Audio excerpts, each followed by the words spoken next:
Hey guys, it's David here, and today I'm going to be reviewing Lady Gaga's Art Pop. I love this album. I am obsessed with it. I've been listening to it on repeat. I've been making my friends listen to it. I'm just so happy that Gaga finally put in the work that was necessary. And I was listening to an interview with her about this album, and she just talked about how she scrutinized every little piece of it. She was just listening to every beat, making sure everything grew. And I have to say, in general, the production on this album is immaculate. And it got mixed reviews. It didn't get bad reviews, but a lot of the reviews mentioned that it should have been cut down to 10 tracks in order to create a stunning album, and I actually kind of agree with those, not because any of the tracks are bad, but because so many of the tracks are brilliant that if a few of the average tracks were cut off, it would just create a full set of brilliance for the album. I do have some songs that I want to cut off the album, and I'll share those after I'm done reviewing each song individually. So let us go, because this is going to be a long-ass video. Okay, so we start with Aura, which is probably my favorite track on the album. It should have been the lead single, in my opinion.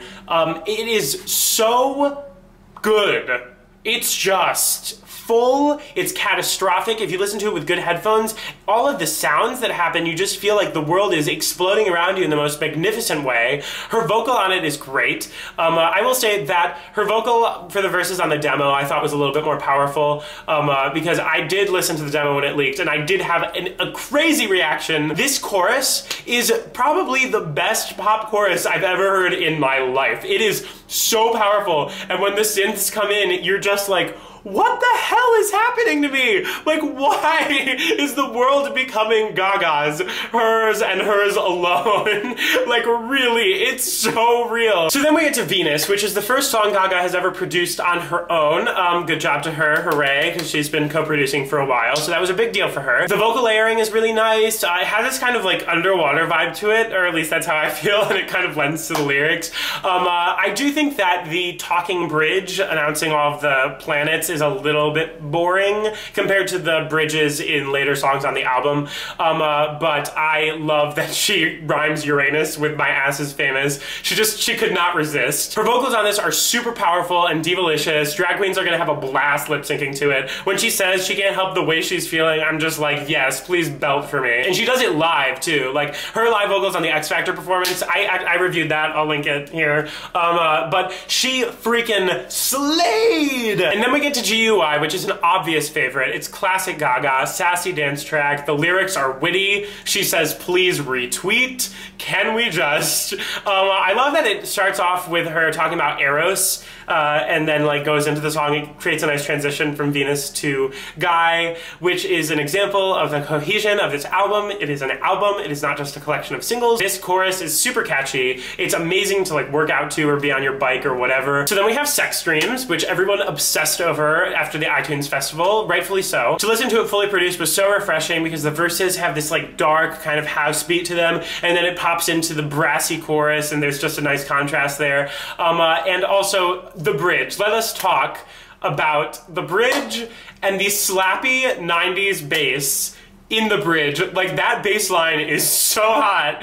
And then we have some disco strings come in with their counterpart. I literally, if you haven't noticed these things in the song, please go back and listen with good headphones so that you can just hear the full production, because it is so symphonic and so disco, and I'm just obsessed with it. And then we get to Jewels and Drugs, which has been unanimously agreed as the track that has no business being on the album. I agree. It's not just that it's a hip-hop song, because Gaga has done hip-hop well in the past with Starstruck and Paper Gangsters, if you will. And yes, this is a harder hip-hop song than she's ever done before, but it's also just bad. And the rap sections aren't even bad. The rap sections are fine. It's the transition between those and then Gaga's section. There's no cohesion. There's no flow. To be honest, it sounds like something that like Miley Cyrus rejected for bangers. Then we have Manicure, which is a good jam. Her vocals on it are A+. I actually have a suspicion that her vocals were recorded a half step down and then raised just because of how thin they sound. She did that in the past on Hair on the bridge. She sounded a little bit chipmunky, and I was suspicious, and then I went back, and turns out they did raise her vocals, so I think they might have done that for this, but that does not detract from the fact that they are growly and aggressive and awesome awesome. I think the song is good. It's a good jam. It's nothing groundbreaking, but I enjoy jamming to it. Then we get to her second single, Do What You Want, which I am obsessed with. I love this sound. I love the 80s drone. I think that her vocal on it is perfectly droney enough to go with the 80s drone. I actually would have preferred if R. Kelly were not on the track, just because I wanted to hear Gaga sing straight through it. But his vocals don't take away from the track. They match the style, and he sounds good singing with her. When I saw Gaga perform this on her own on X Factor, which I reviewed, not sure if I mentioned that. Did I mention that I reviewed Gaga on X Factor? Maybe you should click it and watch it. Still, I'm so excited for the music video with her and R. Kelly. Like, it's gonna be hot. Then we get to Art Pop, the haunting concept song in the album. This was going to be on it from the beginning. I don't think that there was anything that was going to get Gaga to remove it, and there's no reason she really should. It's not the best song on the album, but it does have a good kind of underworld vibe. The backing vocals are haunting as hell, those hee-hees, if you will. Also, the alto part on the We Could Belong Together hook is addicting, and once you hear that lower harmony, you will not be able to unhear it. So now there's Swine, and I'm conflicted about Swine. I don't know if I like it or if I just think it's stupid. It is undoubtedly the heaviest EDM track on the album. The beat is so fat and it like hits really hard, so I would love to dance to it in a club. But the lyrics, like, we know she wasn't sober writing these lyrics. Maybe she makes singing the word swine over and over again sound cool with her killer vocals, because her vocals, as usual, undeniable. But I can't help but think that when she's written in the past songs like Monster that have amazing metaphors for the male presence in her life, and then she comes out with a song like Swine where she's just calling him a pig and a squealer, I'm not sure if I'm following her. Please tell me what you think. I'm very conflicted. I could really go either way. So then we have Donatella, which is probably my personal favorite on the album, next to Aura, because Aura is like brilliant. But Donatella is like classic Gaga with the themes of just fame and fashion and the surface with the irony and the darkness that she brings to that theme. And then just the fattest, most amazing beats ever. I feel like this track was fully realized. If the Gaga who wrote The Fame back in 2009 were to hear this song, she would probably lose her shit fangirling over it. The pre-chorus hook, the What Do You Want to Wear This Spring, there's so much like sadness in it, and then it just goes into this crazy mind-blowing earth-shattering chorus where you're like, what the hell is going on? It completely captures the irony of that and how disoriented that world is, and maybe I'm reading too deep, but I know that Gaga reads just as deep as I do, and I know what she was trying to do with this, and I think that she more than accomplished it. This song does not go without flaws. There are some wonky lyrics. Just ask your gay friends their advice before you get a spray tan on the holiday, for instance. I don't think that verse lyrics are Gaga's forte. I think she's great at writing hooks and choruses, and she's brilliant at those. Just the verses, man. Also, the speaking section before the bridge is very reminiscent of Christina Aguilera, Not Myself Tonight. I'm sure this wasn't intentional, obviously, but I don't know, I was listening to it and I was like, hey, throwback to Bionic, yo, I'm the only person who bought that album. Also, the final bridge, those chords, the hook blending into the final chorus, it just like carries that sadness through the crazy, and it lends for a very like melancholy twisted finale to this awesome pop song. Yes, okay, moving on. Fashion is probably my least favorite song on the album next to Jewels and Drugs. It really could have been cut, like, especially because it's right next to Donatella, which follows the same themes and is just so far superior.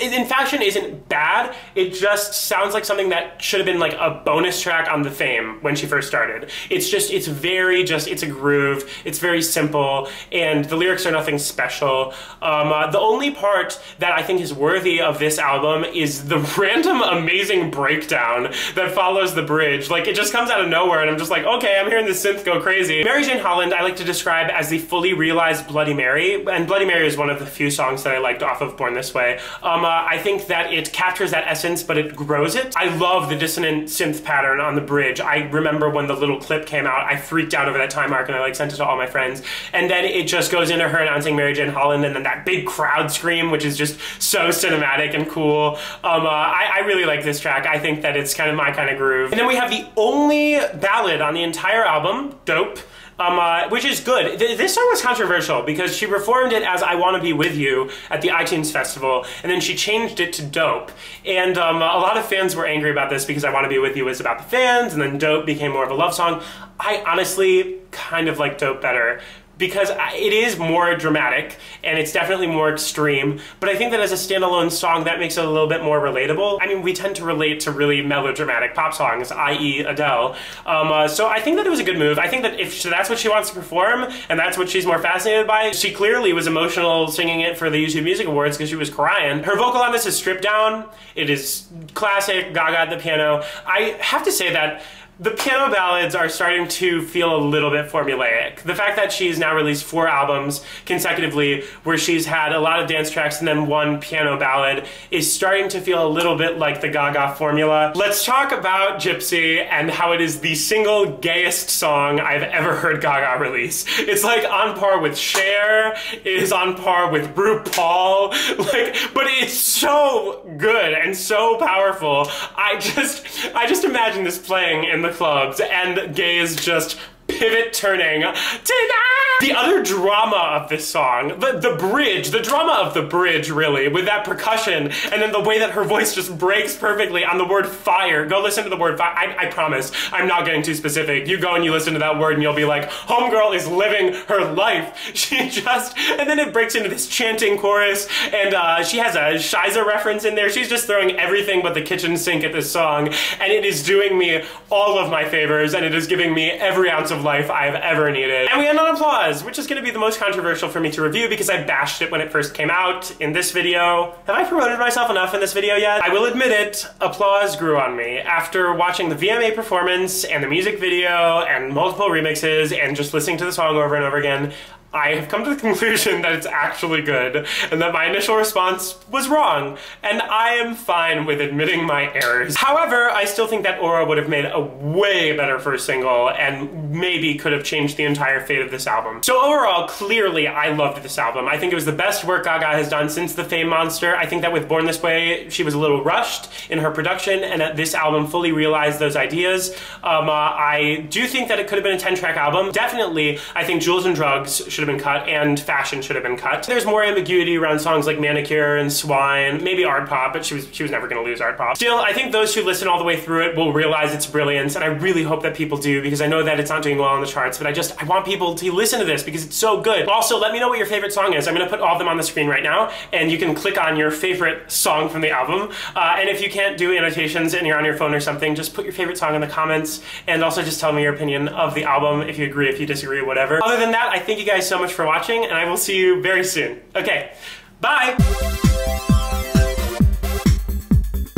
She is rolling around on the ground, she's on her knees, she's growling these vocals. She's just such a natural born performer. The charisma just oozes out of her. That strut that she does across the stage towards the piano, like, are you kidding me?